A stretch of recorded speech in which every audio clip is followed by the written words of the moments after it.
Can you please tell me more about how RoboCop came about? I know you talked a little bit about it on the commentary for the Criterion disc, but if you could elucidate for my listeners, that'd be great. I would say, that I was always a little conflicted between wanting to be a writer and, wanting to, be an executive, to be involved in the way pictures were being made. When you're a reader at a studio, you're in development, what they call it in the development area, and the normal way to go is to sort of become an executive. And in fact, most people don't get it to do that, and so it was a little bit of a, wow, that's kind of cool. But it didn't really work for me, and I kept, during all that time, before I went over to Universal as a junior executive, I had also been working on this idea. I thought I really had an idea for a script in mind, and it was kind of a satire about corporate culture. It was also a science fiction thing about a guy who gets turned into a robot. People told you at that time, well, science fiction is really expensive, so you shouldn't do that for your first script. But I kind of couldn't resist. So I ended up writing, I went to Universal as an executive, and I wasn't very happy, and I started writing this thing in my spare time. And it was based a little bit on what I thought about before. And the thing that happened to me right before I went to Universal was kind of this amazing little moment. I was working late at night on the studio lot where Blade Runner was being shot. And I didn't know what it was called. So I used to go over there after work at about 6 or 7, and I would go, hang out on this enormous set. And you have to sort of imagine, you're watching Blade Runner being shot, but you don't know it's Blade Runner. And no one was telling me. So the funny thing about it was that there were so many people working on this set, and it was that giant kind of set of streets and stuff where Harrison Ford and everybody was running around. Nobody really kind of, no one knew who worked on it. There were so many crew people. So I just got in with the art department and I started doing things. And so I worked on it for about 4 nights just for fun. And one night I was sitting on the street and it was, 4 in the morning or something like that. And I said to somebody, well, so what is this movie about? And they pointed at the actress Sean Young, who was walking by in a tutu. And she said, well, it's about robots and she's a robot. And I thought, oh, well, gee, that doesn't seem like a robot to me. And then a little while later, I was looking at this car that they had. They called them the Spinners. They were these really beautiful concepts that they had. And I was a young man, so I was fascinated by cars. And I really had a kind of a vision at that moment of something, what I thought a robot would be, which was very much what RoboCop looks like. I thought of him looking at this weird street that is in Blade Runner and thinking, why do people act this way? And sort of the interior mind of a machine, and then suddenly there was this kind of notion, this title popped into my head of RoboCop. Later, I thought, well, it would be even better if he was a man who became that, and that was kind of where the story came from. And then I sort of sidetracked off to Universal for a little while as an executive, and I kept sort of thinking, well, gee, I'll be an executive, and that'll be great. But this idea kept bugging me. But I think it was also being kind of fertilized by my experience as an executive, because all these ideas about what was then 80s corporate America, which is kind of almost seems innocent by comparison today, were sort of kind of percolating around. And this whole notion of the boardroom and people competing and trying to outdo each other became a kind of a, I don't know how to say it. It was kind of a, there were criminals on the street, there were criminals in the boardroom, and that was sort of the idea that, not that there were any criminals that I knew, but just the idea that there was human aggression in all these different places, and that became the basis kind of for the satirical value of it. And then as an executive, I was meeting all these young filmmakers, and one of the filmmakers who walked in was a guy from UCLA where I had gone to school, named Michael Miner. He said, well, I'm shooting a rock video that has a robot in it. And I said, oh, well, that's funny. I have this story I really would like to write. It's about a robot. And so we started talking, and we had some meetings, kind of about him as a filmmaker, and we watched some movies together, and one thing led to another. And then around the same time, I thought, well, I'm not really an executive, as much as I'd like to be. I left, and I worked some other kind of development jobs, and I started writing the script, and then Mike joined me at a certain point on it, and that was how that started. And then what was the relationship between you and Michael with the writing? Did you kind of split it up and say, or I'll write the corporate, no, you write... I don't know. I actually... I was actually at that stage, it was like we're in the room together, and I think I wrote the first act, and then we sort of sat down and went through it, and then we kind of got together. We both had day jobs, so we worked on kind of weekends and some nights, and we would just write scenes together. But it was very much a in the room together version as opposed to splitting things up and talking and outlining and stuff like that. And then we finished the first draft, and we decided to send it to some friends, and we were quite surprised that we got, several people wanted to do something with the script. And I had given it to a producer that I only knew kind of vaguely through a friend of mine named John Davison, and when he was intrigued by it, I thought, oh, this is just absolutely the right guy. And then we were given offices by John through Orion, and we had sort of sitting outside the door listening to our progress, which I always thought was rather sweet. And, he had some ideas, and Orion gave us a couple notes, but that gave us a great deal of freedom to just, hey, we think this should happen or that or whatever, and we were allowed to kind of just do it. And then Mike and I wrote another draft, and that was actually a very creative experience, I think, for both of us, because it was very much in the room, it was sort of talking about everything and sometimes arguing about things, but not that much, and it was all about what could we do. And I think one of the main things that was interesting was I had this sort of notion that it should be funny. One of my ideas all along was that, that there was a relationship between action, tension, and humor. And if you did something that would shock an audience, that you created a tension that you could then release if you had a joke. And for a while, I don't think anybody, including Mike, understood that it could be funny at the same time as being serious, that it wasn't really a satire. A lot of people used to ask me, well, why is this funny? The thing that I really liked about John Davison coming into it was that he understood that things could be serious and funny in the right ways at the same time. I think that one of the things that people really like about RoboCop and what's kind of unique about it is the tone, which is funny and satirical and serious to the protagonists and the antagonists, and the audience kind of gets to have both experiences. So I think the thing that made the second draft so much fun was Mike and I suddenly were on the same page, and Mike said, oh, this can be funny, that's right, or, oh, I see. And so it was a lot of fun. And suddenly we had this thing that pretty much resembles the movie, with refinements that ended up getting made. Then the next thing, the next kind of political aspect of it was getting a director, which of course we had lots of trouble with, not because people didn't want to do it, but because all the people we wanted couldn't do it, they weren't available. In some ways you look back and you go, thank God, because somehow the path cleared, and there was Verhoeven, who first, this has been told before, but who first famously thought, I don't want to do a movie called RoboCop, and then and did not apparently read it until his wife read it and said, you know what, you might like this. You should read it. At the time, he said, oh, I read it. I read about half of it, and I went, okay, I want to do this, because it had a lot of themes as I know him now. It's kind of perfect for him. It had all these kind of weird themes. It had brutality. It was funny. It was sociological. It had all the things that, if you look at his work before that, like Soldier of Orange and Spetters and stuff like that, he delights in. And I think that the thing that worked so well for me was that I had the luck to meet, a number of people on the way here. I met Michael, and we got along, and we had similar ideas. I met John Davison, and he got it, and we all kind of worked together. And then I got to meet, Verhoeven, and Verhoeven and I really hit it off in terms of some kind of understanding about, the way we saw the world, and we thought violence was both beautiful and horrible, and, things like that. And we laughed at things that, at that time maybe lots of people laughed at, but you didn't laugh at them in the movie. So it kind of worked out, those two sensibilities, all those sensibilities, and particularly then I started to work very closely as a co-producer and a writer with Paul. And Mike was around for a while, then he went off to make a movie, so then it was just sort of Paul and John and I. And then we went off to make the movie. The script didn't change hugely, but in details it changed as we went along. I mean, I would write pages, every day, kind of based on the pages we had, the refinements based on things we were doing, action we had because the locations were different.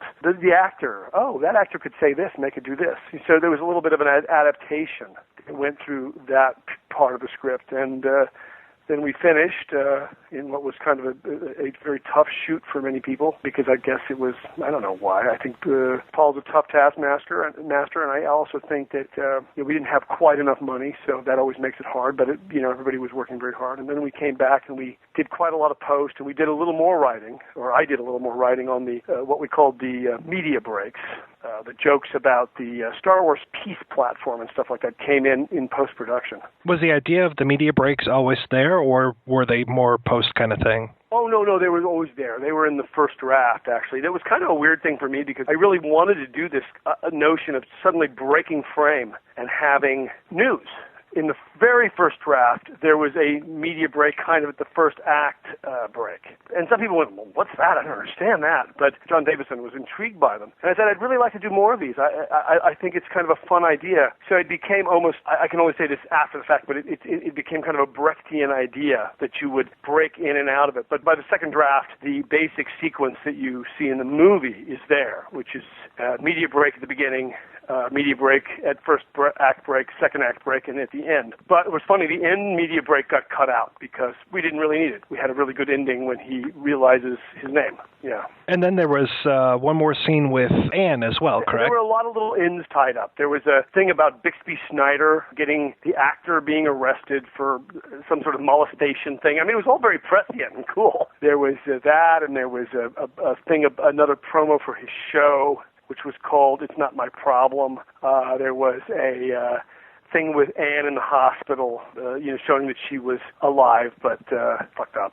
And there may have been one more thing, but that we only showed that once at the first preview, and it just seemed wrong. It just seemed like, oh, the movie's over when he says Murphy, and you wanted to cut to the end. Right, yeah, it's a great ending line. So what's the story with Bixby Snyder? I mean, he's a fascinating character. He's only on screen for a few seconds, but he just makes such an impression. He was an idea based on kind of vulgar pop culture, a kind of the most, the silliest idea of a sitcom star who had kind of one catchphrase and said it over and over again. And then I had always wanted to see him come back in other iterations, but he was just kind of a commentary on the society then, although it might be commentary on society now as well. Yeah, there is a lot of that where it's like, oh wow, this is kind of coming true. Like, I'm still waiting for like a Lee Iacocca school around here, You mean there isn't? No, surprisingly enough. Because there is actually, I didn't realize it when I wrote it, because I wrote the Henry Ford Memorial Hospital. But there is a Henry Ford Hospital. But that was made up to me. It makes sense that there would be one, but I didn't know.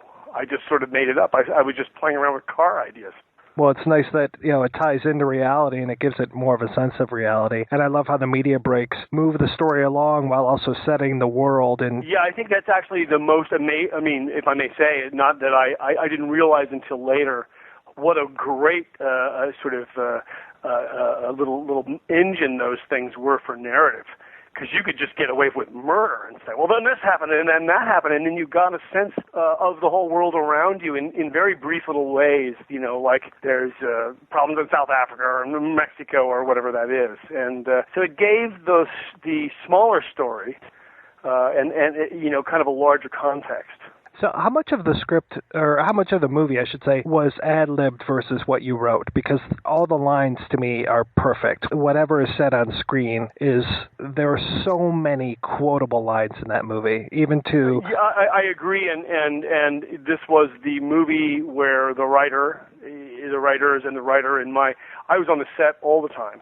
And so what I would say, to be honest, without anything else, is that nothing got shot that I didn't say, yeah, okay, that's good, here's my script. I was with the director and the producer, and we didn't always get along that well, but it was always like, okay, what do you think? This is what we're shooting. There it is. When I looked at, this was the first movie I wrote that got made, and when I looked at what I saw, it was like, okay, on the one hand, it's always frightening when you see a rough cut. It was like, well, that's it. I can't blame anybody but myself. It wasn't like there were 17 writers or other people came in or people made up things or, whatever it was. It was, the script was very much attended to. And, I was on the set all the time. And, when some people I worked with more than others, but the actors and I would work together. And so there was no surprises for me. And I think that it was a very good process between the director and the writer and the actors, where, everybody got to, it was a very friendly creative process, I must say. So I think that that's why the lines come off well and the actors, embraced them. I had a very good time with the actors. There was never any kind of, weirdness about, I don't want to say that or anything like that. It was all like, oh, okay, cool. What about this? And usually I would say, that's great. Or sometimes I'd say, well, I don't know, maybe you don't want to say that. And they would go, oh, all right. So, it was actually a very nice kind of gentle collaboration on the actor script level. It's great. It's very unusual, and it spoiled me because it was never that way again. Yeah, it's kind of crazy. That's your first screenplay. First, that it gets picked up to be a movie, and then that it, is this very successful process, and then that it becomes a cultural phenomenon after that. Well, I don't think you can plan for those things, but I do think that what you can say is there was a very honest process going on with the responsible parties involved. The producer, John Davison, the director, Paul Verhoeven, myself, people like Rob Bottin, everybody who was there there were many people who helped get it there, but everyone who was there in that process, and we cast well. Peter Weller was really a great guy for that part. Just amazing. And he took it really seriously, which is all you can ever ask for. A lot of people don't take those ideas seriously. Oh, I have to have a mask on. I don't want to do that. But he did, and everybody else in the cast was, I don't know, it was a very fortunate event in a way because almost everyone who came to it was excited about it, and they needed something. So Kurtwood Smith, that launched him. Miguel Ferrer, I know who you've talked to. He said, I never had to, I put on a suit for that movie, and I never had to take it off. And for him, that was important, the idea that you could see him as a kind of a guy in a suit and a leading man and that sort of thing. And my point is really that I think a lot of people had something to gain from that, and everybody kind of worked well, more or less worked and played well together, which is not that usual in a movie. Movies are hard that way. But I think there was a very good creative energy on RoboCop that I must say, at the time I thought, even when it was hard, I thought, this is kind of unique because we have a number of people in key positions who kind of see the same movie. It wasn't that I knew we were doing, when I saw the first cut of it, I was like, oh my God, I don't know if this is any good. When I saw the first preview, people laughed where I thought they should. People were, well shocked where I thought they should be. And so, to me, the movie was successful as a piece of work. I did not know that it would be embraced the way it was, obviously, at the time. And who knows that?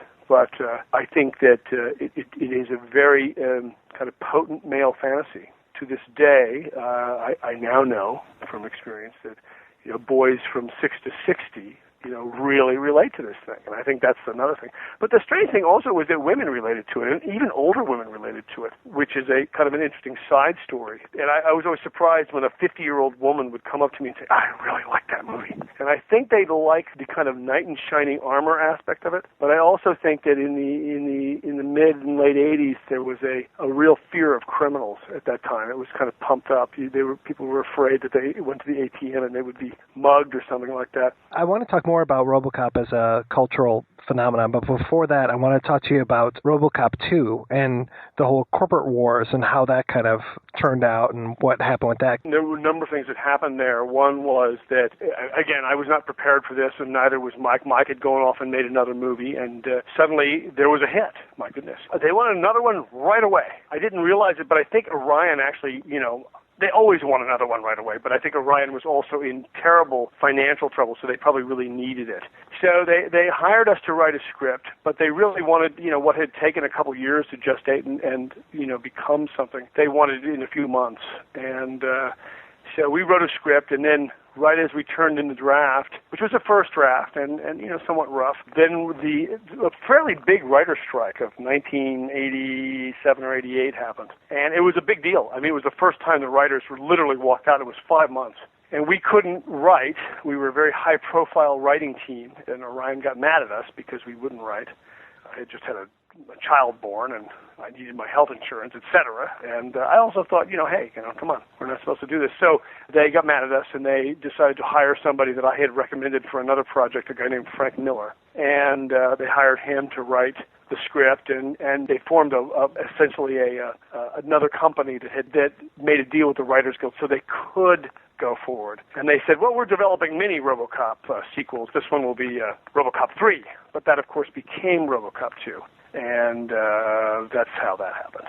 From what I've read, the Corporate Wars script sounds fascinating. Well, you know what? I think it could have been if we had been able to develop it more. It was kind of fun. It was rushed. My experience with my stuff is that I need kind of 2 drafts to get there. And that was the first draft. And so I think it could have been. It may have been, we were trying to jump forward in time a little bit and not do something, just like the moment after. I don't know. It might have been something, but we never got to find out. Orion said, we'll never make a $25 million RoboCop movie, and then they made a $30 million RoboCop movie. So I think at the time I was kind of bitter about that, but in retrospect, now I know that, that's how those things work all the time.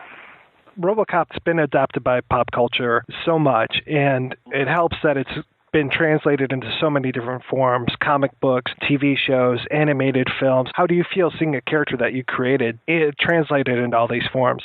Well, one day, I'll tell you, obviously I'm really pleased, but one day, one of my best little pleasures was that one day I took my children to Rome on a vacation. They were little. They were, they were 5 and 7 or something like that. So we went to the Colosseum. Around the Colosseum were all these little stands that sold really bad toys and knockoffs and things that my kids would like. There, on one of those stands, was a RoboCop toy. That's great. And I thought, wow, it's come this far. It's sort of, I guess, the notion that it was at the Colosseum, had a kind of an idea. So I guess my point is that I'm quite pleased that it has traveled as far as it does. I think that's how a little bit I feel about it. It's like, well, there he goes. That's good. I'm very pleased. I hope he keeps going on. I know that they keep trying to make a new one, and I hope they don't screw it up. I hope that it is loved. That character, you feel this way about something you create, that it's a character you love, and you want it to go on, and you want people to keep loving it. And so, in some ways, I'm hoping that this next movie they make will be a great success, and that other people will like it. And it's not just. I think that the victory of RoboCop, the first movie, is that it's has all this kind of action stuff, has all this kind of male stuff that I personally just adore. But it's also about some other things, and it's about society, and it's also about kind of being human or something, because the relationship the audience has to RoboCop is about their kind of he lost his human qualities, and he's getting them back. And there's something really, in a technological age, there's something that is very profound about that to an audience, I think. And audiences don't want to think about things, they want to feel things. So I think the idea that they feel for that character is what I like about him, and I hope that as he goes forward, I wish that would continue. I'm not sure if you're aware of this, but if you go out to Twitter and you say the word RoboCop, 2 things happen. One, you get an immediate tweet from Bixby Snyder, and that says, I'd buy that for $1. Very good. I like that, because I'd buy that for $1. And then about 2 hours later, you get one from a Twitter account called The Old Man, and he says, Old Detroit has a cancer. The cancer is crime. Is that mechanical? Is that something that somebody's kicked out? So that's interesting. I find that fascinating. How familiar are you with the concept of RoboCop riding a unicorn? I've seen it, and in fact, I think that's pretty amusing, although I understand he's not alone in riding a unicorn, that is something that others do as well. I think it's an amusing idea. I'm not the meme of the riding the unicorn. I'm not sure, I understand more than it's just something that people find amusing. Tell me what you know about it. I honestly don't know. I said to somebody that I was researching RoboCop to do this special, and the next thing I know, I got 5 people sent me pictures of RoboCop riding a unicorn. It's RoboCop on a unicorn. But if you look on, there's a Barack Obama on a unicorn. It seems like if you get any sort of sense of cultural identity at a certain level and with a certain group, then you're going to be on a unicorn. And I feel bad for the unicorn, actually, because RoboCop is heavy. But anyway, it doesn't matter. Yeah, you would think you would just break that unicorn's spine. It's a unicorn, though. It's a magical being. Yeah, that's true. I'm not sure what that means that he's riding a unicorn, but I'll take it. We used to have a rule which was not literal, but Mike and I used to have a rule when we were working, which was RoboCop can't ride a bicycle. That was, to us, an expression of all the things that RoboCop shouldn't do because he'd look stupid. And I'm not sure if I feel he looks stupid riding a unicorn, but it is a very odd combination of images for me. Let me say that I like RoboCop riding a unicorn better than I like him in a jetpack flying around the city. Oh, by the way, I completely agree, and I don't want to get anybody in trouble for that, but that is not, here's what I understand about RoboCop. RoboCop is a gunfighter. So RoboCop should not have a machine gun arm, and RoboCop should not be in a jetpack. I mean, this is boy stuff, sorry. But I thought about these things probably too much for my own good as a middle-aged man. But no, I agree. The jetpack ruins him. Let me ask you this question, and you'll tell me the answer, and I think I know. Should Dirty Harry have a jetpack? Oh, that's a tough one. That's a real tough one. What would he do? Would he look cool in a jetpack? I think not. I don't know. So, Clint Eastwood could look pretty darn cool in just about anything other than standing in the rain and crying over Meryl Streep. Other than that, I think he's always going to be cool. Well, now, come on. He's allowed to stretch. But, okay, maybe I should have said, should the man with no name have a jetpack? Definitely not. Definitely not. No, there's something to me that's fundamental about the notion of a guy. I mean, I think the more weaponry you gave RoboCop, the worse it got. I mean, the less interesting he was. I think if you look at the Leone Westerns later on, it's all about the decision of the gun. And I think that there's something to be said about that with RoboCop, that he kind of is this notion of when he shows up, and the gun comes out. It's that same kind of sequence, and so it's kind of an urban western, if you will. I didn't think about it that way at the time, but I do now. I see it clearly as he is a gunslinger, and he's here to clean up the town. Mike and I did talk about that, the idea that, this is a gunslinger. And we talked about other things. We talked about that there was a Frankenstein idea. We talked about the idea that there was also a Jesus metaphor. I tell you that because, obviously, Verhoeven comes into it. I don't even know Verhoeven, but he's a big Jesus guy.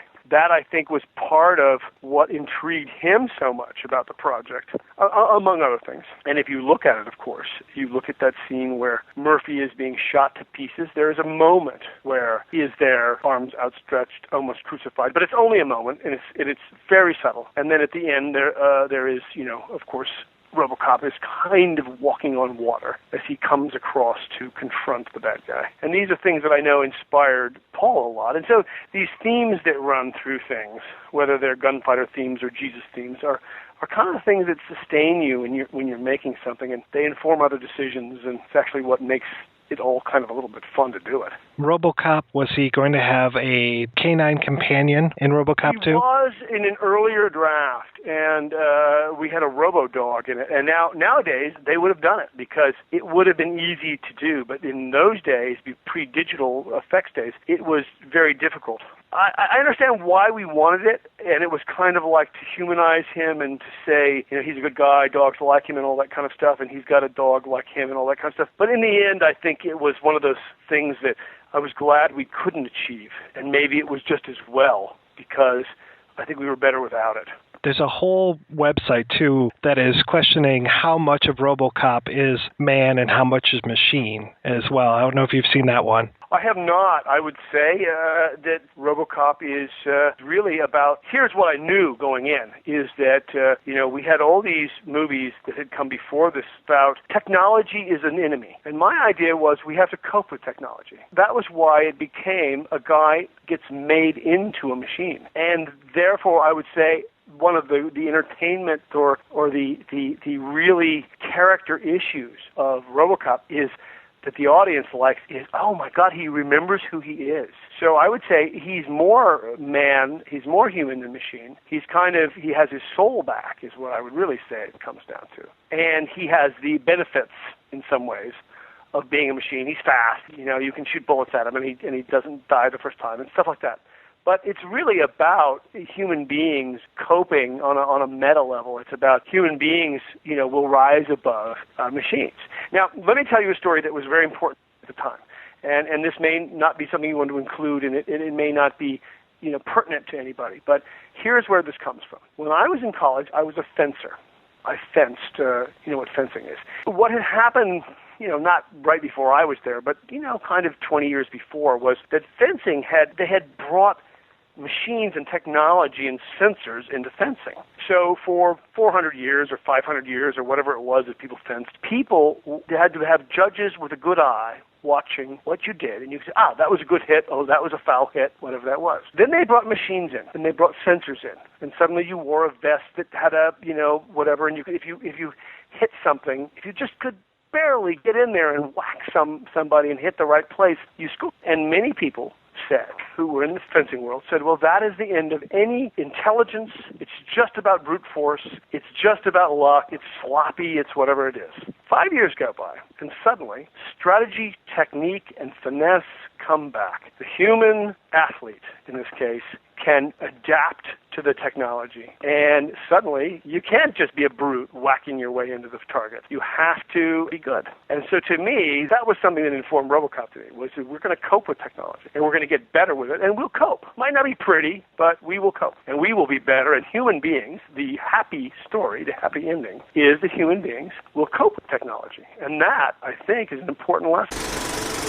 So yeah, I had talked to Ed a little bit, and he was saying that you were just graduating from film school when you got involved with RoboCop? Yes, I had just finished 4 years at UCLA Film School, and someone put us together.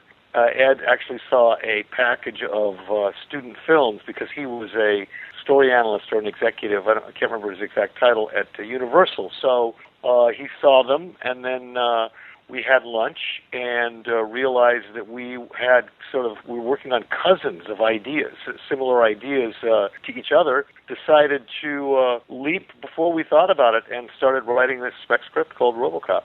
Ed and I are very different people. He works much better from a first draft material, and I'm sort of the guy who races ahead, and if you gave us the task of each writing 10 pages of script, Ed would write the pages once, painfully, slowly, and get to the end, and I would rewrite the pages about 10 times, and it would take us roughly the same amount of time, but our processes are very different. So with that in mind, I was more the sketch artist, and he was the guy who came in and did the fine filigree work, as it were. You were actually shooting something while RoboCop was being shot, right? That's right. I had been scheduled to do the second unit direction, but then I got an assignment from Charlie Band, who was sort of the low-budget Roger Corman of the time, and it was a script that I had written, an original. So I went away and did that, and the editor, I think, took on the second unit duties, and I was kind of happy for that because Paul made him miserable, the poor guy. But a second unit is sort of a thankless task. I was on the set for 2 weeks because I wanted to see the gas station explode. That was, in particular, there's something that didn't quite make the cut, which was we negotiated to get the clearances for a company called the Shell Oil Company, or Shell, I don't remember the exact legal title, but it was a reasonable resemblance to the real Shell Oil Company. And then we blew up that gas station, if you remember in that wonderful scene. And one of the inserts, I wanted to have the S get blown off so we saw flames and hell. But Paul didn't end up in the final cut. I argued with him, and he was the director, so it was one of the things that sort of fell by the wayside. But in terms of the process of us working together, though, Ed and I pretty much were in the room all the time together on this one. We wrote subsequent scripts where I would do a first draft and Ed would rewrite it. But we tugged and pulled over virtually every line in that script, polished it, repolished it. I think that's part of the reason that it endures, because we really, really polished that thing, and it wasn't a turd. Well, yeah, even to the smallest throwaway lines are still great and still quotable. And I've always wondered how much of that was on the page versus out of the actor's mouth, like Kurtwood Smith, with his "bitches leave" line. I mean, I love that line. Yeah, that's a very good observation. As it turns out, because English was Paul's second language, he really relied on us as the writers to help him understand fine details in the story, and he was very respectful of the script. If this had been some other situation, say, where there was not as much respect for the writers, he might have brought, an American writer might have brought in their film school buddy, and that person would have rewritten stuff that they thought was appropriate. But because Paul was very respectful of the script, he relied on us to help guide him. It was a very unselfish process, and I think that's part of the reason why the script endures, or the story endures. Why did you guys pick Detroit? Was that already something that was set before you came to RoboCop, or was that something that you guys discussed? No, it was basically we both agreed that it represented more than anything else the sort of decaying heart of American capitalism. You could see also based on the Vietnam War and those kinds of failures that it really was representative, sort of iconic in terms of what America had become, the sort of sad, decaying state of the post-industrial empire. So it had a lot of thematic resonances. And even though the film was shot in Dallas and Pittsburgh, just the invocation of Detroit as like Hollywood, Chicago, LA all have their own identities. LA is motion pictures, obviously. New York is Broadway. Chicago is the slaughterhouses in the city of broad shoulders. Detroit is this city of industry, the American wrought iron. And so a robot being built in Detroit in this sort of retro future, it was just Detroit was, can you imagine any other city where it should be? No, I can't. I'm sure you're familiar with the whole RoboCop statue. What do you think about that? I think it's terrific. I have a friend who relocated, and a student, my wife teaches at the AFI, and before she arrived there, she knew some students there, and one of them moved on with his wife and child and family to Detroit and started, leaking these links to me, and I thought, this is terrific. It is so Americana to have, like Mickey Mouse and these other recently generated historical / fantasy figures. I think it's totally appropriate. How does it feel to have been part of making a character that is, so much a part of pop culture now? I mean, to have comic books and TV shows and animated films and just all these things happen. How is that for you? I feel very fortunate, very lucky, very blessed.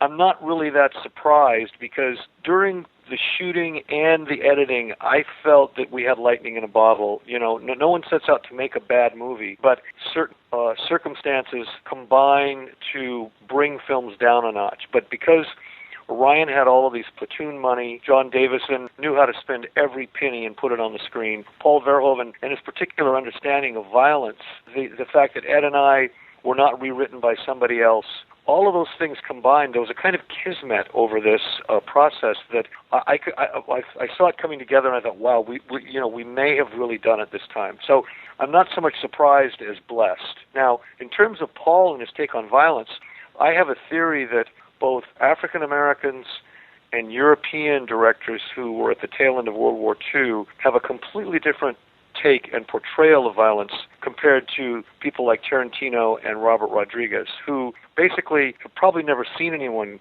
killed.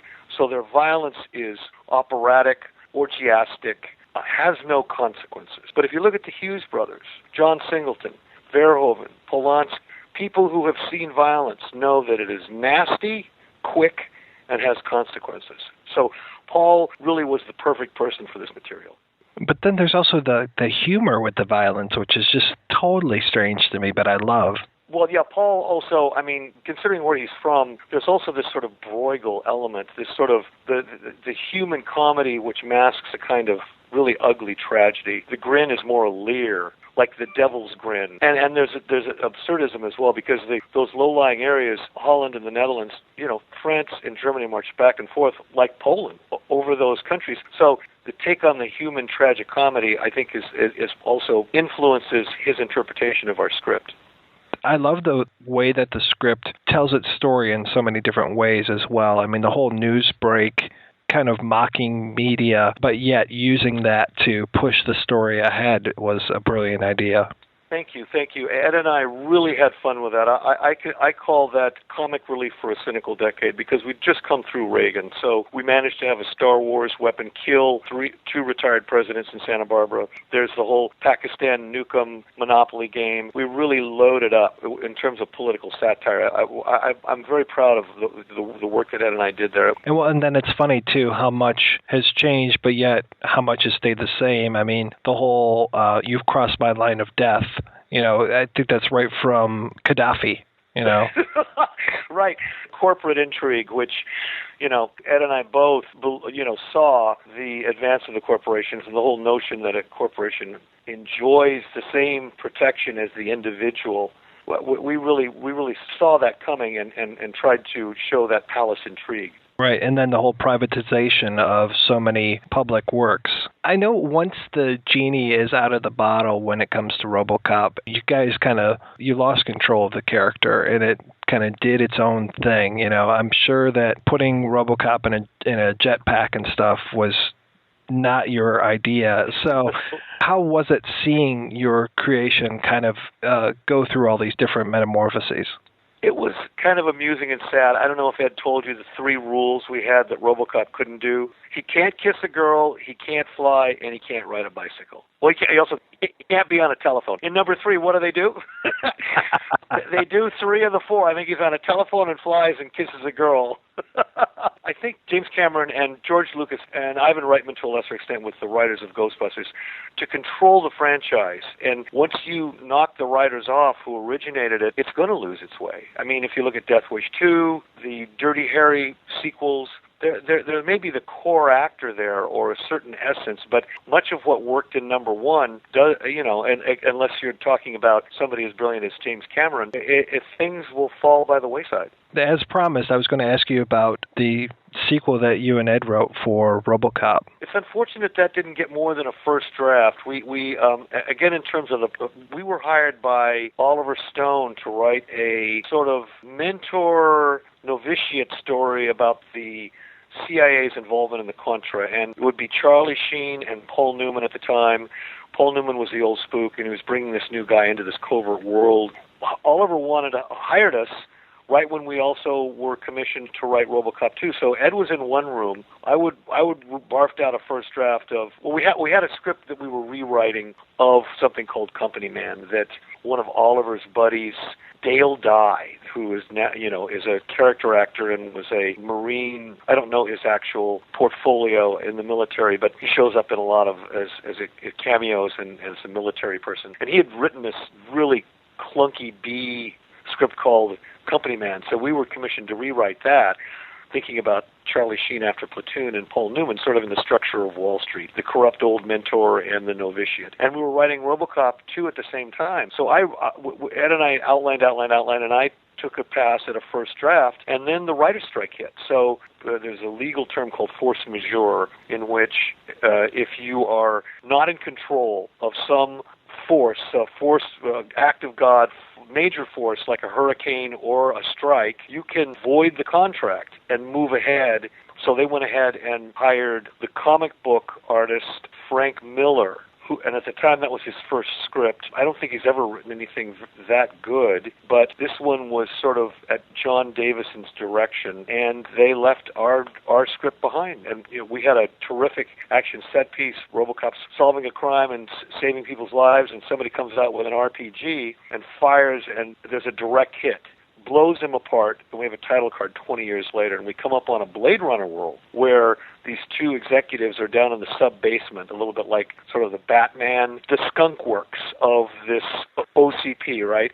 And they come upon this biological plexiglass suspended animation RoboCop, a lot like Han Solo at the end of number 2 of Empire Strikes Back. And the town at Detroit is completely fucked up, so they decide to reanimate him. So we do this 20-year jump, and of course the executives went, oh my God, Blade Runner, no, help, and they went in a completely other direction. And we had, funny things like sex bots, servicing clients at a place called The Derrick. Come on down and pump some sex bots at The Derrick. We were going in that, that same sort of direction that number 1 had. Screenwriting writing is a lot of thinking and a little bit of writing. So we were strapped for time, and with time, we would have eventually, I think, come up with something to rival number one, the same way that Cameron rivaled the original Alien, but they just didn't give us enough time.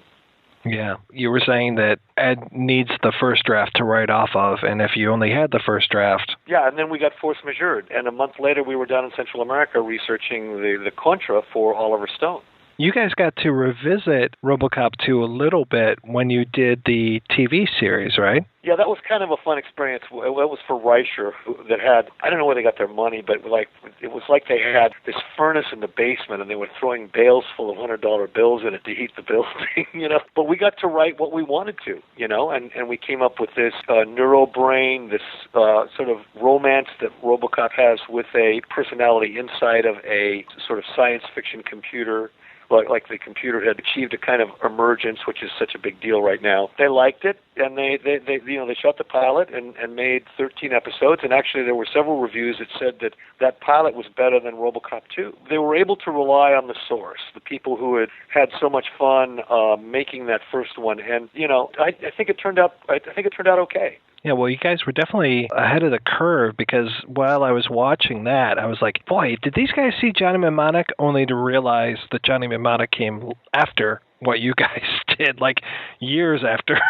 Thank you. That's quite a compliment. I appreciate that. You know, that is sort of a sci-fi trope of the intelligent machine, and I'm currently writing something that, I mean, and you know, since then, of course, emergence, singularity, all of that stuff has become sort of in the consensus reality. And my feeling is closer to a Catholic anarchist technophobe named Paul Virilio, Virilio, who was a worker priest in France in the 60s and 70s, who feels that the internet is one of the most dangerous things that's ever been created. So, and we're sort of embracing the beast, right? My take on technology is more akin to Kubrick, and that the first tool that ate bone is similar to the monolith. But we don't think about the smog from the cars or the Titanic.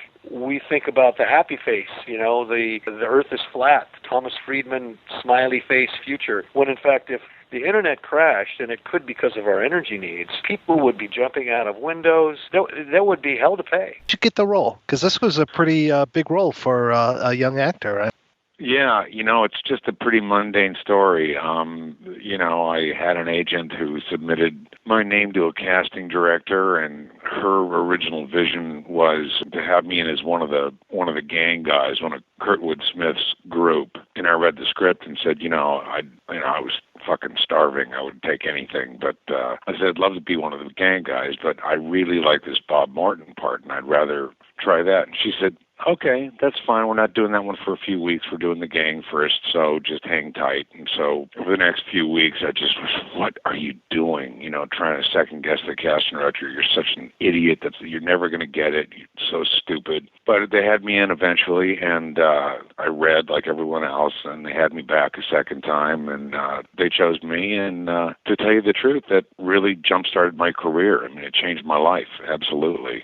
So I am eternally grateful to them, and I'm very happy I seemingly made the right decision in deciding to go for Bob Morton as opposed to one of the group. I wanted to see if you could give us your take on, when you read that script, I can't imagine what a film like RoboCop looks like on paper versus, what it looks like in the finished product. So what was your initial, reaction to the script once you read it?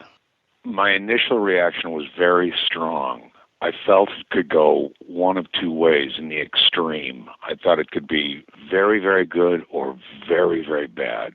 It was an unusual script. It wasn't just some cyborg kills a bunch of people. It had, it was topical. It was politically relevant and had some very sophisticated humor. And that was very attractive. But, here's this Dutch filmmaker who, actually I'd seen all of his work, but it was really far afield from this material. And it was just, God knows if he's going to get it. God knows if he's going to get the American sensibility of Detroit at that time. There were so many variables. God knows what the suit's going to look like. I really felt it could go either way, but I knew it would not be mediocre. I was pretty damn sure it was going to be very good or very bad. I read a quote where you said the suit wasn't looking very good when you were on the set.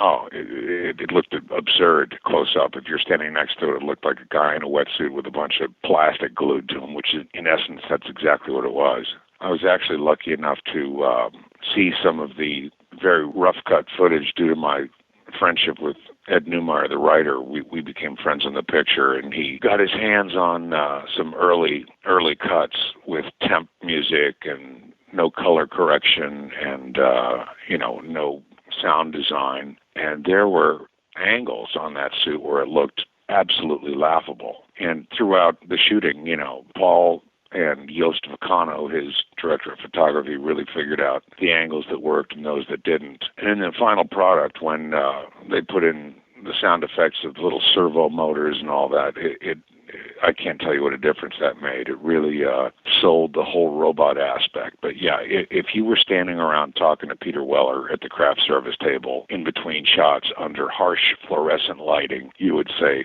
please. What was it like working with Dan O'Hurley? Yeah, no, he was incredible. He was absolutely professional and great attitude and did a great job, obviously. And I remember speaking to my father, who was one of his contemporaries. My father passed away in 92, but I think they were roughly the same age. And he remembered Dan very well and said, he came inches away from being a big, big, big star. He was always a terrific actor, but just the right role never came along, and it never broke for him big. But he was solid as a rock. He was just pleasure. Everyone in the picture was a pleasure, And I know that's a boring thing for you to write about, but there really weren't any assholes around. It was a real good group that really wanted to make a good movie. But some of them played assholes so well. I'm going to say thank you to that. Well, you're kind of like the linchpin to the whole movie. You're the one that got the RoboCop project off the ground, and that's what I keep telling people. But yeah, some even believe it. No, that's what attracted me to the role. I mean, it was this, and don't forget it was the '80s, and yuppie wasn't a term that was passé quite yet, and it really was the age of young, avaricious executives with zero morals when it came to turning a buck. And I couldn't wait to play that guy. I had many role models, being in show business and being acquainted with agents. Awful lot of guys like that. So is that where the character, your take on the character comes from? And also, wasn't it the cocaine 80s? I believe to remember there's a lot of snorting going on in RoboCop. On camera and off. I'm not naming any names, but let's just say it was the 80s. You took that character from the actual agents that you knew in the business? Listen, I mean, I'm not one of those guys who sits there and says, I'm going to do this guy, but I really made an effort it really wasn't even much of an effort, but I walked in with the sensibility of emulating their values, such as they were. I think the closest parallel in my world at the time were young, ambitious agents, many of whom graduated from law school, so that's strike two right there. But yeah, there are an awful lot of guys just like Bob Morton running around Hollywood. Probably less so now, but back then, for sure, they would sell their grandmother to the Nazis for a nickel. Quintessential yes men. Yes men, and also very dangerous yes men. What's your take on the whole the cult aspect of RoboCop and in the sense of the I'll buy that for $1 thing that always goes around? What's the story behind it? Do you know if there's a story behind that? That's an Ed Neumeier question. I really don't know. It's one of those phrases that worked so well in the picture that it kind of found its way into American vernacular. It happens every so often with television shows and movies, Make My Day and missed it by that much. And in the case of Get Smart, every so often that happens, and that was one of those cases. When I posted that we were going to be interviewing you, you wouldn't believe, well, you probably would believe how many quotes suddenly just filled my Facebook page. Everyone just throwing out the quotes like crazy. My favorite, of course, is the I'm cashing you out, Bob. Yeah, that's pure Ed Neumeier. He's a talented guy with he really nailed the parody of the sensibilities of the day, you know what I mean? In those little coined phrases, it just spoke volumes. And when you're able to sort of distill a cultural value into a phrase. It's remarkable. So, you mentioned your dad a little bit ago, and we're actually huge David Lynch fans, and we're huge Dune fans. Oh, yeah. And so we actually did a radio show about it a few weeks back, and you would not believe the the lack of interest and participation about Dune. But I was curious to see if your dad ever commented on his experience working on Dune. Yeah, he was very impressed with David Lynch, thought he was bordering on visionary, and that's high praise coming from my dad. But he felt the production was absolutely insane. The whole De Laurentiis machine was kind of running around like a chicken with its head cut off. My father was a very orderly, thoughtful man, and he felt that the way the production was executed was anything but. And I think if you talk to David, he'll concur. And then you went on to work with David as well. Was that because of your father talking him up so much? No, I don't think so. When my dad did that picture, I was, as I said before, scaring up anything I possibly could, one scene in an episodic TV show, play the biker, third biker in Chips. Okay, means they get to pay their rent this month. Absolutely, let's go, So I was doing anything and everything I could, including, little theater in Florida or anything I could possibly do. So I was, way below David Lynch's radar at that point. And my dad just isn't the kind of guy to sit there and say, hey, I've got a kid who's trying to get into the family business. We should take a look at him. So I'm sure that my name never came up in conversation with David, nor do I feel it should have. But David saw, the topic of our conversation, RoboCop, loved the picture, and actually contacted me shortly thereafter to be a part of a movie which was never made. And I even remember the title. It was called One Saliva Bubble.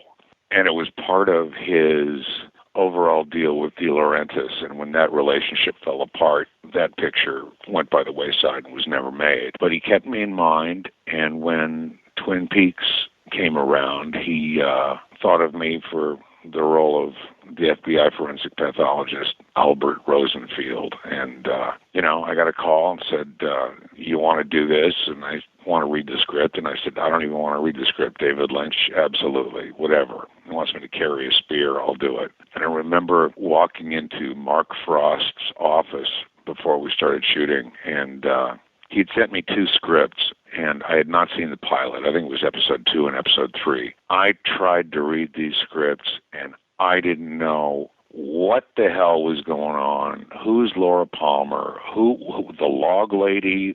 What is I really tried maybe 4 times to read those scripts, and I couldn't make any sense out of them whatsoever. So Mark Frost said he'd like to meet me, so I went in and we chatted. And about 10 minutes in the conversation, he looked at me and he said, you haven't seen the pilot, have you? I said, no. Is it that obvious? He said, yeah, you're completely confused. Pressed his intercom and he said, get Miguel a copy of the pilot. He said, watch this and then call me. I took the VHS tape, went back home to my little 1-bedroom Studio City and watched the pilot of Twin Peaks, and immediately got on the phone to all my friends, and those who picked up the phone, I told them they had to come over right then, and I showed it all to them, and all of us sat there with our mouths open because none of us had ever seen anything like it, especially on network television. And it was, to say it was groundbreaking is a gross understatement. See, once you get cast in something like Twin Peaks, when the show takes off and, you see it on the cover of Rolling Stone, how does that affect you as one of the cast members? Do you see, for lack of a better word, do you see perks from that? Do you see a more profound interest in you as an actor from outside sources?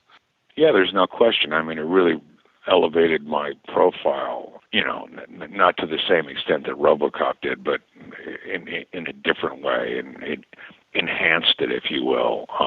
Now that's a guy I definitely based a character on. But anyway, to answer your first question, all of us, nobody was making any money. We were all doing it for pennies, with the exception of probably Kyle MacLachlan and I'm such an asshole. I can't remember Sheriff Truman's name.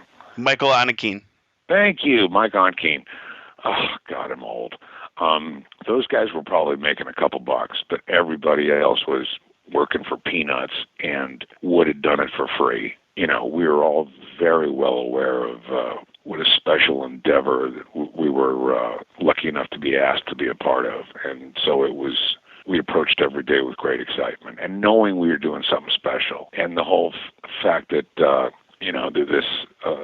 it turned into this phenomenon where people were trying to get a hold of advanced scripts, and it got to the point where every page of every script was stamped with a number corresponding that corresponded with a cast member's name. So if something was leaked where it shouldn't have been, that number appeared and someone was properly chastised or fired or whatever the hell. I don't think it ever happened. I remember there were shredders at every exit to the soundstage and the dressing rooms, and you were expected to get rid of the script as soon as you were done working on it.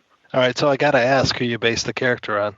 It's a guy you probably won't know the name of, but it's a guy that I went to high school with who's gone on to own probably the largest and most effective and important personal protection company in the world. He protects heads of state and rock stars and, the guys who run Google and stuff like that. A guy named Gavin DeBecker, and he owns Gavin DeBecker and Associates. And if you are, insert name here, if you're Madonna in 1985 and you've got a stalker, you call Gavin. If you are whoever, if you run a country and you're fearful, you call Gavin. He's the guy with the operatives. He's the guy with the tightest security. He's the guy who never lets a word slip to anyone, and incredibly official and officious and verbally decimating. And Albert Rosenfield was as close to Gavin DeBecker as I could get. And you did the Fire Walk With Me movie too, and so I wanted to see if there was, because I know there's supposed to be a ton of outtakes from Fire Walk With Me, so I wanted to see if your role, was there a lot cut out that you weren't in the final film? I don't think so. I think pretty much my whole role made it into the picture.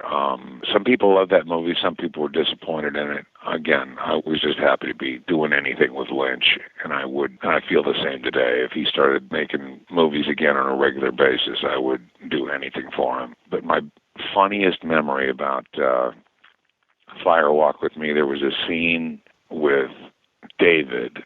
He was in the movie, as you know, Kyle MacLachlan, David Bowie, and me. And we were all standing around there getting ready to go, and David was ready to roll camera, and just before he rolled camera, he came up to me, and he always called me Albert. He never called me Miguel. He always called me Albert, on the set and off. When I see him now, he calls me Albert. And he said, Albert. And I said, yeah, Dave. And he said to me, he said, that's David Bowie. And I said, yeah, I know. And he said, pretty cool, huh? So that's one of the things I love about David Lynch is his childlike quality and complete lack of, any sort of jaded aspect to his personality. He was truly a fan, and I imagine he still is, but he was enormously impressed that David Bowie was standing there about to do a thing in his movie, and I love that about him. You should have pulled out and been like, well, I used to work with Keith Moon, so. Yeah, I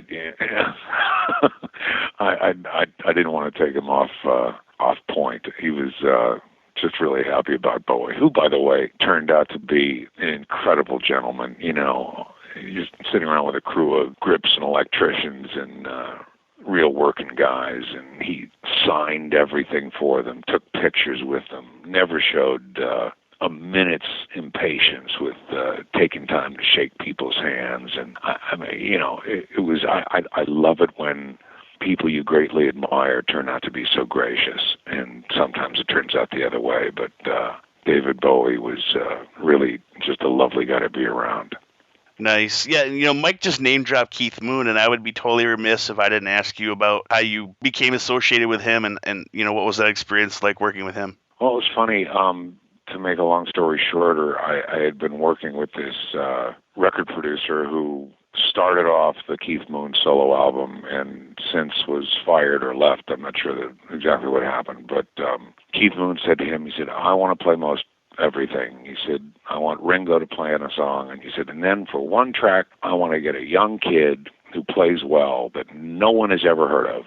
and give him a chance. And he said, well, I've got somebody in mind. And he played some tapes that I had done for him. And he said, great, book him. And so I got a call from this guy that said, it was a Sunday morning, I remember, and I think there was a little bit of fiesta Saturday night, so I was working on about 3 hours sleep, and he said, get your stuff together, get down to Record Plant, you're planning Keith Moon's solo album. And I hung up on him. And he called me back. I think he called me back 3 times before I finally believed that I was really going to play drums for Keith Moon. And I couldn't believe it. You went down to the premier recording studio in Los Angeles at the time, and it was just an all-star cast. It was every rock star you can imagine playing on this record. And I was 19 years old and surrounded by these legends, and I just tried to keep my heart rate at a reasonable tempo, and it was maybe one of the scariest and most exhilarating experiences of my life. And Keith Moon was very polite, very businesslike, very formal, very sober. And, we did the record, and he thanked me and bowed and shook my hand, and I left. And then a couple of years later, I was living in London, and I was playing for a guy who was probably the polar opposite of Keith Moon. I was playing for Bing Crosby, and we were playing the London Palladium, and I was playing with the big 45-piece orchestra, and really pretty far away from rock and roll. And I was at a nightclub called Tramp, which was the hot spot in London those days, and I went into the men's room, and there's Keith Moon standing in front of the mirror doing his best to hold himself up on the sink. And I went up and said hello. I said, Keith, how you doing? It's Miguel Ferrer. Remember me? I played on your record. It's good to see you, man. How's it going? And he looked at me and he said, fuck you, you motherfucker. He said, I'll fucking kick your ass. And I said, oh, it's lovely to see you. It really, really is. It's always a joy. I'll talk to you later. And those are the 2 times that I had met Keith Moon. And shortly after that, we lost him. But the first time was a great experience. Does that kill your admiration for him? No, quite the opposite. I think I think to be in the club that Keith Moon threatened to kick your ass and cursed out is I'm very honored to be among that group, and something tells me it's not a small club. Thank you for doing this. We're really great admirers. Oh, thank you. Thanks a lot. No, it's my pleasure. Anytime I can say something nice about that robot movie, it's my pleasure. I was hoping if you could please tell me how you got involved with the project and what you thought of it when it came to you. The way I got involved, Lynn Stallmaster called me up. I went in and met with Paul Verhoeven. In many ways, RoboCop is as big a boost to my career as Deliverance was, which was my breakthrough film. Because I'd spent my whole career playing Mr. Joe Pro nice guy up until then. And RoboCop was my first time to get to really play the villain. It was really fun for me to play that guy. It seems like you're having fun when you're on screen. I'm surprised you didn't snarl. You seem to just be so into it. And most people don't realize one of the absolute first scenes, maybe the first scene in the film, was that scene with Miguel and I in the bathroom. Tell me more about that, because that whole scene, the way that plays out is just awesome. I love that. Well, I got to tell you the truth about that scene. RoboCop was a fairly low-budget film for its day, and on several occasions, the story we had was they were going to pull the plug on the film just because it was costing too much money, and so they told them, they said, cut together your best scene and let us see it, and they cut that scene together and showed it several times, and that's been credited with saving the movie. There's a story behind you touching Miguel's hair, if I remember correctly. Absolutely. When we first got there, Miguel was pretty adamant about him not wanting me to grab his hair because he was saying, I don't know, I might lose control, but I'm not going to let you do that. And I said, Miguel, we're both actors. And I said, whatever you react, however you do that, I mean, I know you're not going to actually hit me, and however you want to react to that, you react to it. And to Miguel's everlasting credit, he got it. So when we did it, I mean, he was so adamantly opposed to me grabbing his hair and just saying, you just fucked with the wrong guy. I mean, he was really pretty adamant about that. And I was saying, you're wrong. once we did it, then he realized that in a lot of ways it sort of set the tension between the two of us and went a long way toward then setting up the scene later where I blow him up and doing all that stuff. Well, yeah, it's just such a show of dominance, like flipping your dog over on its back. Yeah, what I was wanting Miguel to realize that what makes that scene work is that total arrogance of my guy that nobody is beneath him taking them on, or no one's above him taking them on. The villains are always the most important, or the most interesting, I won't say important, guys, and he was certainly an interesting guy. And then you kind of came back with Mr. Verhoeven and got to be, I think, an even bigger villain in Total Recall. Cohagen was a fun guy to play. I got to ask, how was it acting against Arnold Schwarzenegger? He's a good guy. The thing about Arnold is he's a really limited actor, but he knows it. And he does what he does very well. And he stays within those perimeters. And I really enjoyed working with Arnold. Have you ever played anyone else as vicious as Cohagen and Dick Jones? Well, I wouldn't necessarily say is vicious, but the guy I played on Stargate was, I don't look at him in terms of vicious, I look at him in terms of how much fun they were to play. I do have to say, too, and I know this is probably another one where people come up to you and say how much they liked you in this, but your role in Star Trek was awesome. Again, I didn't know where you fit, if you were a good guy or if you're a bad guy, just because you had your ways and... Yeah, he actually was a good guy. I mean, if you could look back on that, I mean, he did a whole lot of stuff that was good. I mean, he kept them out of trouble with the Kardashians. Got that ship all of a sudden. I mean, you got a morale officer running around with her boobs hanging out. He makes her put on a uniform. I mean, he got a little discipline. I like the last line of his... When Picard comes back and Jellicoe says to him, here's your ship back, just like you left it, maybe a little better. You've written at least one film. Courage was the name of it, right? Raw Courage. Okay. How was that? How was the move from acting into writing? It was interesting. It was my wife and I wrote the screenplay, and I starred in it and co-produced it, and we shot it in New Mexico, my home state. It's typical of a low-budget film at that time. I got like 80% of what I wanted. I think the film came out pretty good. It was always up against money problems, and I think the people who were the money people eventually went into bankruptcy, so I don't know that it did get a theatrical release, fairly good reviews. It was an interesting experience, I'll put it that way. How was it having someone else direct what you wrote? Did you want to take the directing reins as well? I made a vow with myself from the get-go that I wasn't going to second-guess the director, and since I had written it and I was acting in every scene, and I just decided I was going to trust him and keep out of his hair and actually just be like an actor once we got to that point. Having said that, it was the biggest mistake of my life because there are things in that film. This was a first-time director. He'd been a big-time producer. There are things in that film that he just totally, and by my trying to be a good guy, by my trying to say, oh no, I'm gonna keep out of this. I'm gonna, I was wrong. I should have grabbed him by the throat and said, no, God damn it, we need this, and we need this, and we need this, and we need this. And how you're going to get it, now either we're going to fight about it or I should have done that. I didn't. So it was a valuable lesson in that respect, too. Did that kind of sour the whole idea of doing more writing, or just the opportunity never came up? No. Mary and I have written 2 other screenplays. Unfortunately, we didn't get them produced. And, these days, most of my time is spent playing music. Was that always your first love? Not necessarily my first love, but I was always doing that. I was doing it at the same time. I mean, I was working as a musician at the same time I was working as an actor. They were always hand in hand. And I got Deliverance because I could play.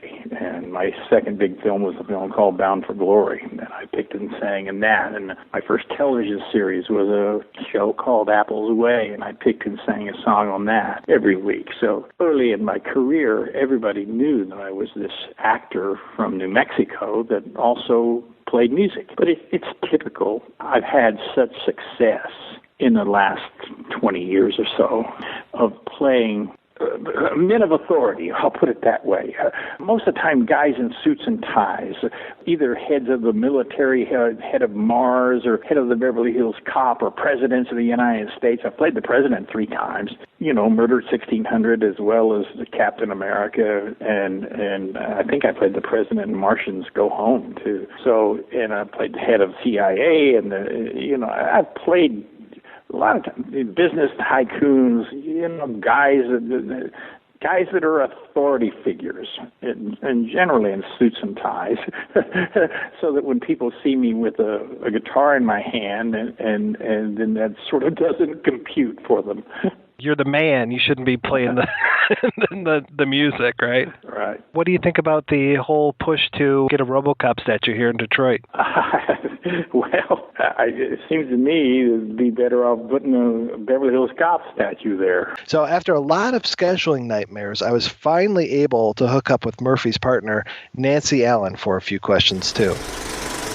How were you first approached for the role? My agent sent me the script, and I remember where I was sitting. I remember I thought, well, I'll read a little bit of it. And I thought, well, they're going to have to change the title. That's an awful title. And I thought, well, I'll read a little bit. I'll get back to it. I started reading, and I read it straight through. I couldn't put it down. It was such, as you know, nothing was really changed except the end. And, this is a really tight script. It had a tone and a sensibility about it. It was irreverent. It was smart. It was funny. It was everything. And, it had a really good soul at the center of it. So I read it and I thought, and my dad was a cop. I thought, well, I know cops. I can play this part. My agent at the time took me, we went together and just to meet Paul Verhoeven, and I think the only film I had seen of his at that time was Soldier of Orange, which I loved. And after that, of course, I rented his other movies and watched them, and I went, wow, this guy's really crazy.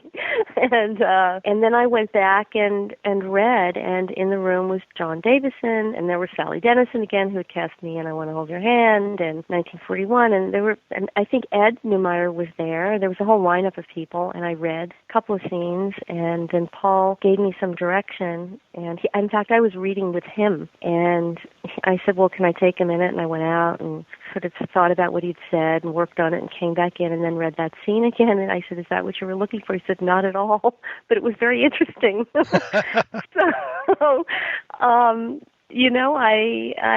God, it was incredible. Getting that kind of part for me was almost a dream come true, because until then nobody had thought of me outside of the pretty, sexy, funny girl. It was sort of a blessing and a curse, because it was great to be able to get to play that role, but I think, it just was a little confusing for people in terms of who I was and what I did, in terms of the business of the business. But it was an extraordinary opportunity, I think an amazing cast. As talented as everybody was, that's how nice they were, and every day felt, you knew you were in the middle of a really important creative exercise. And I remember seeing the first day's dailies, and I went, wow, this is going to be something. But I never imagined that it would have the mass appeal that it did. Now, I heard that when you first got to the set for the shooting, that Verhoeven was shooting the Bixby Schneider stuff. Is that right? I don't remember. It's certainly possible. Okay, because that's the lore that goes along with it, that you got there and he's shooting that with those bodacious, nubile teenage girls and the little guy going, I'll buy that for $1. And you're like, what the hell did I walk into? Yeah, I don't recall that at all. Okay. I don't know where that came from. Well, it makes a good story, though, right? Well, yeah, I suppose. I don't really know. Yeah, I don't remember that piece of it. That's not what stood out for me. So how was it working with Peter Weller?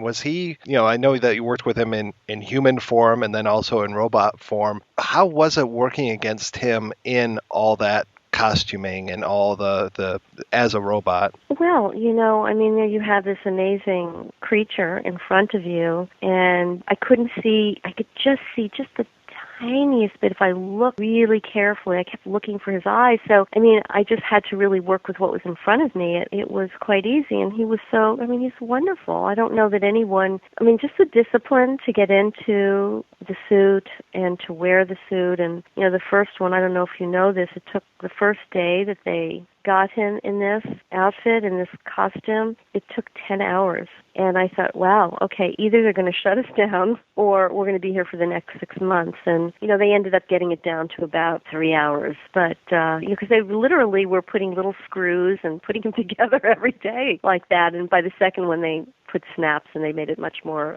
lighter and workable. But he was amazing, really amazing. There was a whole thing, too, about your hair, and when they first were going to, can you tell me about that? Well, they asked if I would cut my hair, and I said, sure. So I started cutting it. I cut it once. They go, well, you need to cut it twice. I cut it probably about 3 or 4 times here before I left, and then when I got to, where were we, in Dallas, I had, I think, 3 or 4 more haircuts and different people, and it was just, I didn't care, and then all of a sudden I freaked out a little bit. I thought, oh my God, what have I done? And it was a really, if you look at it, really horrible haircut. It had no style. It was just hideous. So it wasn't even a cute short haircut, but I didn't care. Ultimately, I didn't care because, I didn't want anything to get in the way of the work that I was doing, and I wanted it to be about, not the performance, not how pretty I looked or, anything like that. So, but it was there was a little drama around the hair.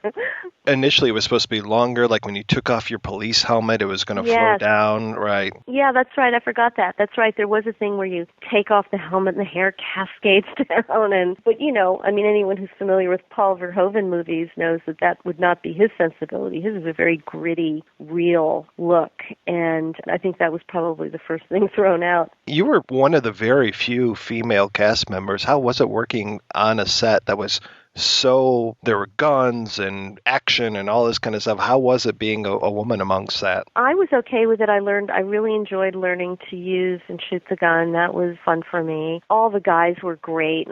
Peter and I ended up having a great friendship, and, it was all right because there were certainly, there was a focus puller was a young woman, and, there were women on the crew, so I didn't feel completely alone there, but, Verhoeven would sort of say, bring me the girl, the girl, like the girl in the movie, bring me the girl. I'd say, I'm the woman, we'd have this sort of running, little gag between us. But, I never felt uncomfortable really at all. Good, so it wasn't like a boys' club or something? Not at all. No, not at all. In fact, Peter and myself and I'll call them the bad guys, the bad boys, we all hung out together, and everybody, Paul McCrane and Ray and, everybody, we'd eat together. It was a very tightly knit group. And, it's so funny because thinking about it now, you look at those guys and they're so good in the movie. These guys weren't drinkers or smokers or druggies. They were just like really nice men.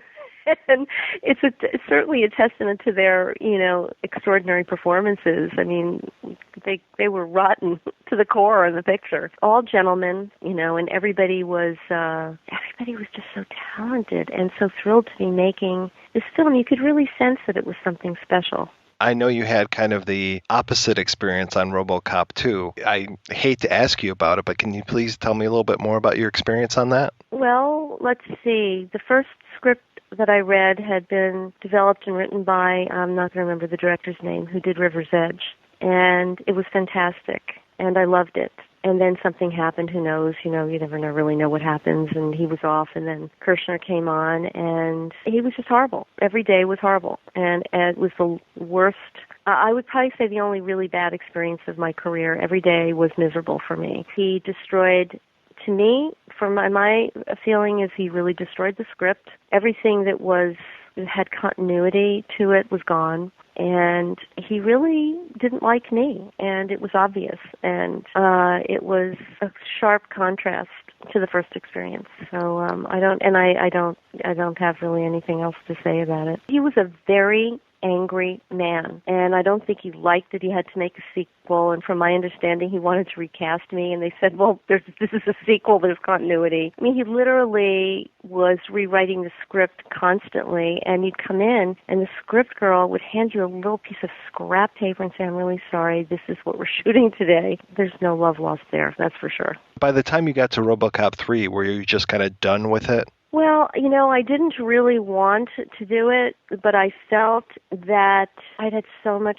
fan mail, and so many people loved the series, and so much around my character that I felt somewhat of a responsibility, and I had a premonition. I had a feeling they were going to bump me off. I kind of knew it in my heart, and then, of course, when I met with them and, they tried to glorify it in some way or other, like this was like an amazing thing happening. I said, okay, whatever, and I just wanted to do it, and because of the fans, and that's what I did. And of course, they didn't wait for Peter, and who was the wonderful actor that played the old man. They didn't really. I mean, it was all kind of half-baked, in my opinion. But I tried to do the best that I could. I felt badly for Robert Burke because he had to fit into Peter's costume, which was molded to his body. So, and I think they tried to make this mainstream, PG-13, and that was not the sensibility. I mean, RoboCop was a really gritty, political, reverent, dark piece.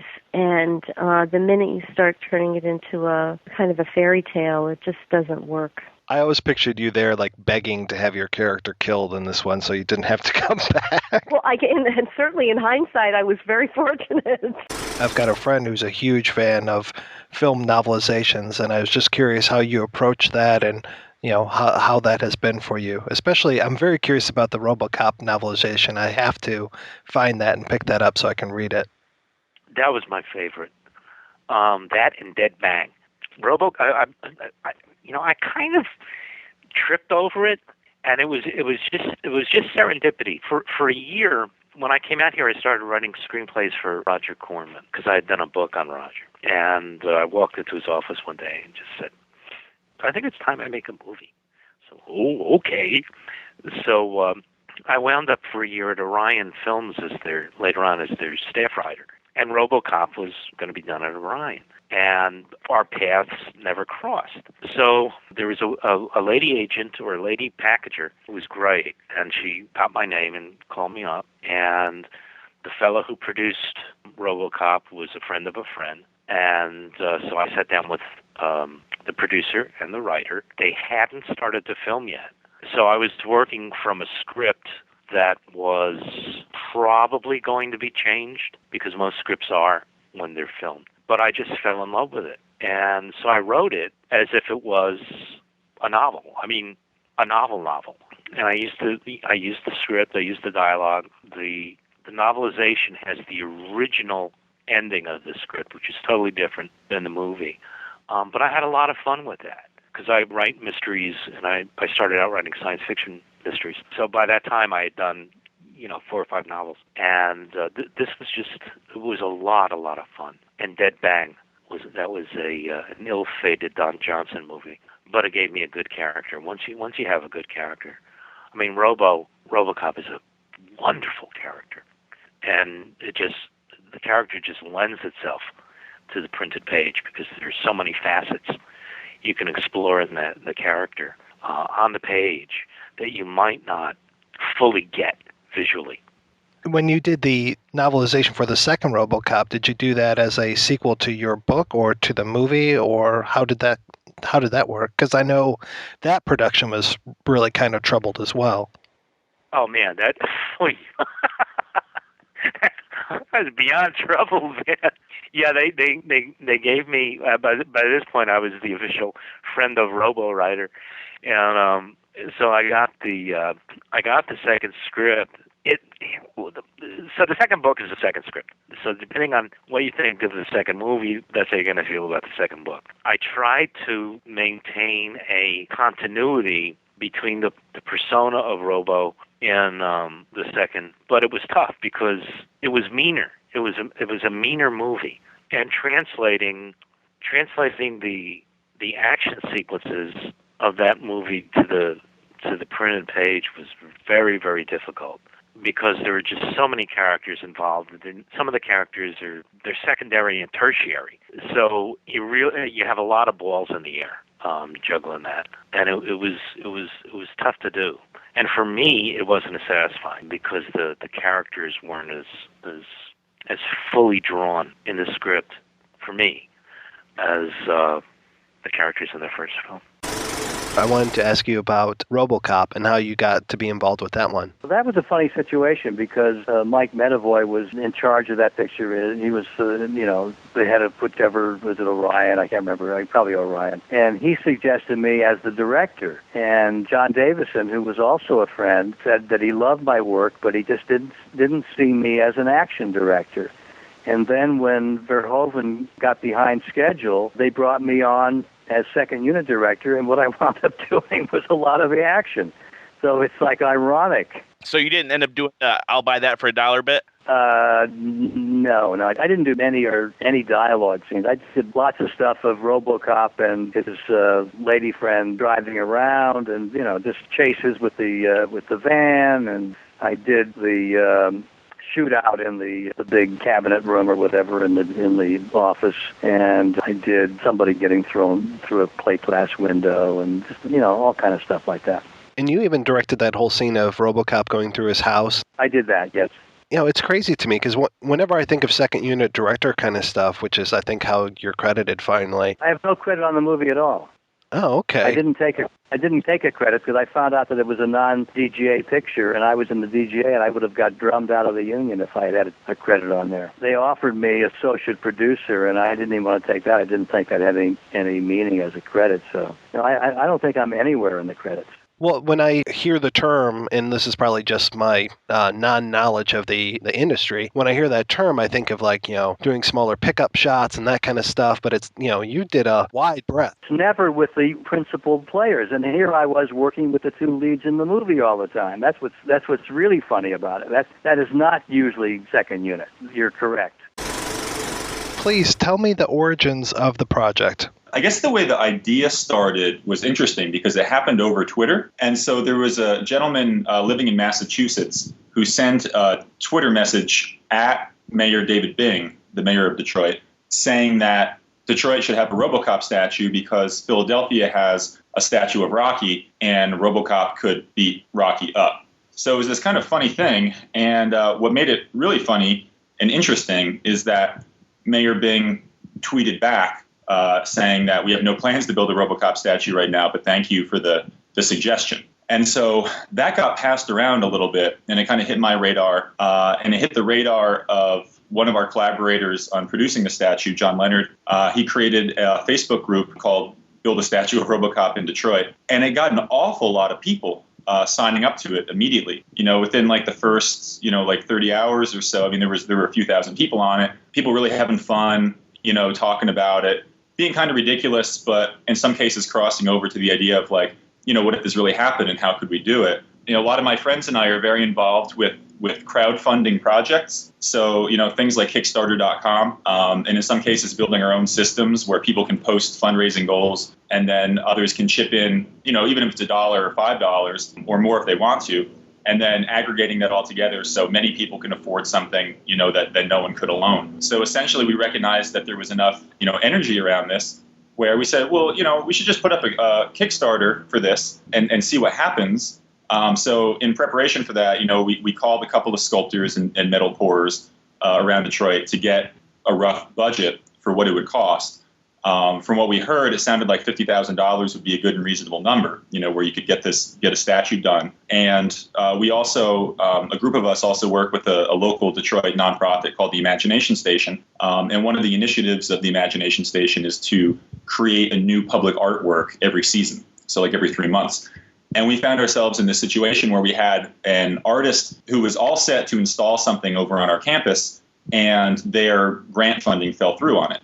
So we had been feeling a little bit in the lurch, and it was one of these moments where all these pieces came together. The opportunity to crowdfund something, something that was interesting enough and hit that sweet spot where lots of people wanted to see it happen. Having some people that were available and inspired to create a new public artwork in Detroit. And then generally, I think the sensibility of my friends and I is, how do we put Detroit online for people all over the world to interact with in interesting new ways that create new relationships and nodes in the network? And so this was something we were seeing people from all over the world with interest in this. this, as well as people locally. Long story short, we filled out a Kickstarter page. We came up with some reward levels. We came up with a plan for, where we knew it could go, like a starter option for that, a starter option for how it could be done. I remember when we first posted the Kickstarter, we had no access to the official RoboCop models or anything. So we were actually talking about three-dimensionally scanning an action figure, scaling that up and then having that poured in metal. We looked at each other and we thought, how long is it going to take to raise $50,000? And we'd actually never done a fundraiser that big. So,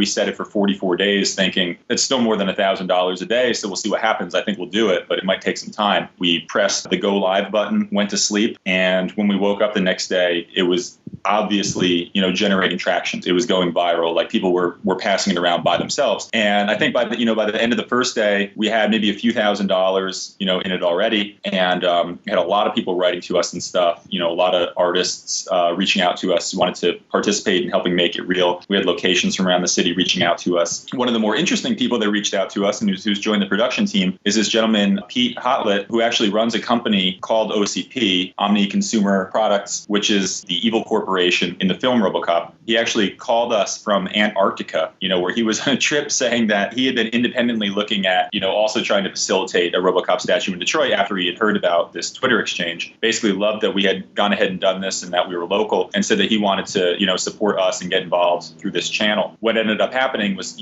5 days in, we hit $25,000 in backing from like 1,500 people. Pete decided to go all in and put in $25,000 of his own money on top of it to hit the goal, which basically meant that in 5 days, we had managed to raise the $50,000 for the statue. And then there was just kind of this media storm that happened out of this. And literally, this story, this process has gone all over the world. And it was so funny. It was like, my mom called me from New Jersey. My dad was like brushing his teeth at like midnight and had the radio on for a second. And like all of a sudden, WNYW, New York City is like talking about these guys, these people in Detroit had raised all this money for the statue, and just people from the movie getting in touch with us, actors, writers. I guess what it all adds up to is that we kind of feel like the statue is almost no one's work of art. Do you know what I mean? Like we're very much looking at it like this is like an interface between Detroit, the internet, and the world, essentially. It's like this Ouija board kind of thing where it's like the energy from all over the place has come together to make this thing happen. And then for this, core team of 6 or 7 of us here in Detroit that are facilitating it, we feel like conduits to make sure that we capture this energy and get this statue executed so that it's just really a world-class, amazing statue that people in Detroit can feel really proud of and can impress upon people that there really are new ways to build and to fund things and to collaborate between people who are all over the world.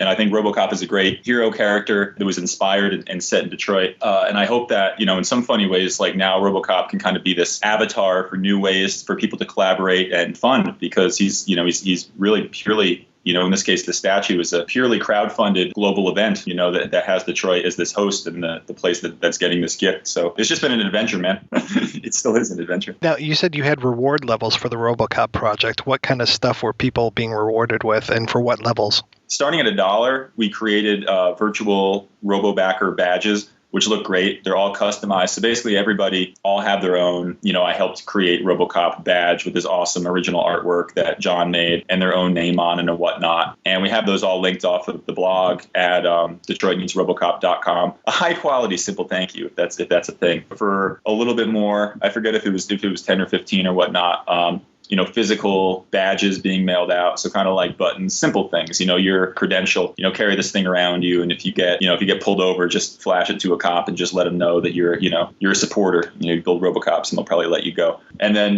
we had some t-shirts. And then maybe most excitingly, there was the couple of the actresses from RoboCop got in touch and they've signed some photographs of themselves in the film. So the actresses that played RoboCop's wife, also the scientist that first turns RoboCop on in the film, which interesting for me, I found I had no idea, but my former roommate in Brooklyn, his mother played that role. So when this happened, he called me and was like, dude, bro, that's my mom's in that movie. You got to talk to her. So that was pretty funny. For a few people who backed at the $313 level, 313 is the area code here in Detroit. So the Detroiter package, and those people have a guarantee of a free place to stay and a tour of the city when the statue's up. They can come out this way and they'll get, some extra loving from the people that have worked on this. And, we'll give them a great tour and a great time in the city. Have you found, is $50K the right amount, or are you still trying to get funding for this? Nobody involved in starting this thing had ever constructed a large metal statue of any sort before. We live in this age right now with on the network, through a combination of Google and then, social networks where the people with skills, et cetera, can find you. We've been very fortunate to be kind of connected with this great pipeline. Pete from OCP, who I mentioned, he lives out in Oakland, California, and he was able to go and find a guy right there in the Bay Area, Fred Barton, fantastic artist whose passion and work is recreating robotic characters from movies and just making them look fantastic. And so he'd been working on this incredibly detailed recreation of RoboCop. And, has this piece, which is this whole set, life size, to scale, every last detail that he's offering to us in this project to have that three-dimensionally scanned, and then having those 3D files then formed into foam blocks. And then those foam pieces are then being turned into the casts, like wrapped and then being turned into the casts into which the metal will be poured. Along the way, working with Fred, MGM has gotten involved. They've blessed the project. They're totally into it. They're down with it. Looking at that constraint, because it's a very transparent budget. Through the site, you can see that we raised $67,000. And what that actually translated into after 5% Kickstarter fees and about 3% Amazon fees and a couple of people's, cards not being totally charged is that we have pretty much exactly just a few dollars over $60,000 in the Amazon account. And because of the nature of the project, that it's obviously a big collaboration. The team, the organization that put it online, the Imagination Station, is a nonprofit, and that this is obviously a goodwill project. Everybody's been really cool about making sure that their processes fit into that overall piece. That's been fantastic because it is so transparent. But I do have to say this process is incredibly expensive. We've been looking at multiple materials and multiple processes and whatnot, and to get it poured in bronze. And it's a very expensive thing. Why bronze and not like steel or something more silver? It's a really good question. And in fact, we need to start blogging about more of these kinds of decisions, because you've got this tension, I think, in the whole process, which is a great tension, but it's the tension between really open sourcing a vote on every little piece of like everything, and then working within the constraints that come from particular craftspeople, come from the movie studio in some cases, come from all over the place. When you look at the original Kickstarter, it said, right now, the plan is to three-dimensionally scan an action figure and then pour it, in iron. But it was clear. It said that, this could change. This is, that the statue is going to be epic and real and metal and all that kind of stuff. But that was our process on it.